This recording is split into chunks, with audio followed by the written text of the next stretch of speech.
Hi all, I would like to speak about auto healing concept in this video. The common challenge in automation that we face is instability of UI elements. The DOM will keep changing, often changes dynamically sometimes because of the UI design or maybe the developers behind they are changing the IDs or attributes any of it. So because of that, whatever locator we give here may fail to fetch that particular element on UI, and our actions that we are trying to do may get failed consequently, right? So for that, how we can fix this problem is through auto healing, where okay, then let me run this test first. I'm trying to visit this Google, and then I'm trying to locate it with the right locator of that search bar and type cypress. Because this locator is correct, I'm expecting it to pass, which is many cases, which is the same case in every, like we want to find that element locator, we put it in that script, and then we will do our actions on it. Now it is passed.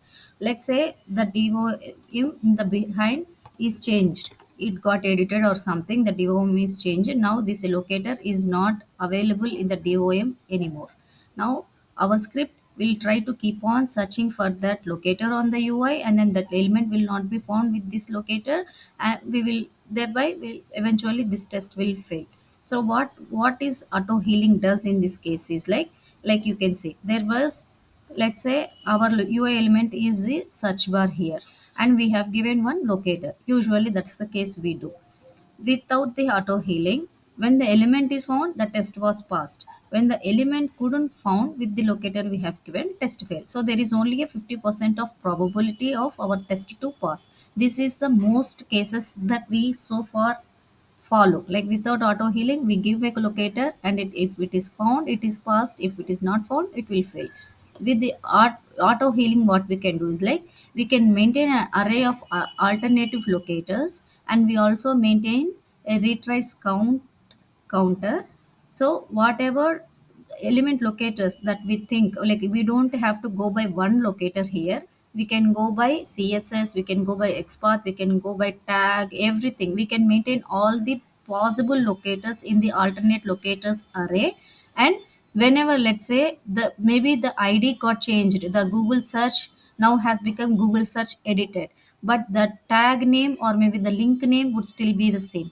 In that case, if I had that alternate locator available, immediately it will not throw us the failure. It will try to locate with the alternative locators, and it will try again.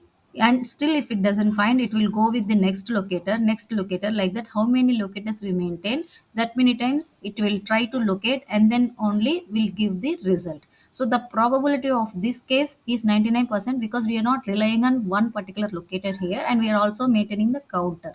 How that does work is like we will have to have a reusable command in our commands.js. We'll keep a auto healing find reusable command where we pass one primary locator. Let's say in this case that Google search is our primary locator, which may have got changed, and we are also passing retries count, interval between those retries, and the alternative locators arrays. These are our options that we are passing in the command.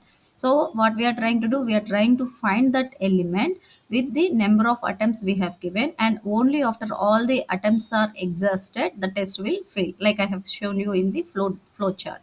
So now this alternative locators is where we maintain all our locators. How we use this test is, this is the test we would like to have in the particular test case. We do not have to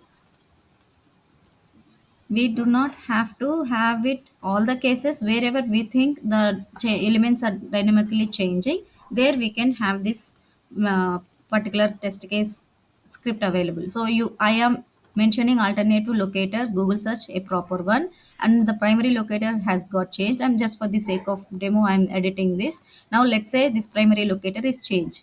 Now I have passed this alternative locator, and I'm trying still to type my cypress here. So what will happen? The test will attempt one. It is trying with Google search editor primary locator. It couldn't find. Then it waited for 1 second. It attempted with Google search alternative locator, and it has typed cypress here. The test is passed. So the same way, it need not be one locator here. Alternative locator is an array. Here we can maintain as many as we want. It could be CSS, XPath, tag, everything. Every possible locator we can keep here. So even though the primary locator will, let's say an ID is changed here, it will still go to that array and then it will retry as many times. Let me try. Even this is also changed. Let's say this also is changed, and what will happen then?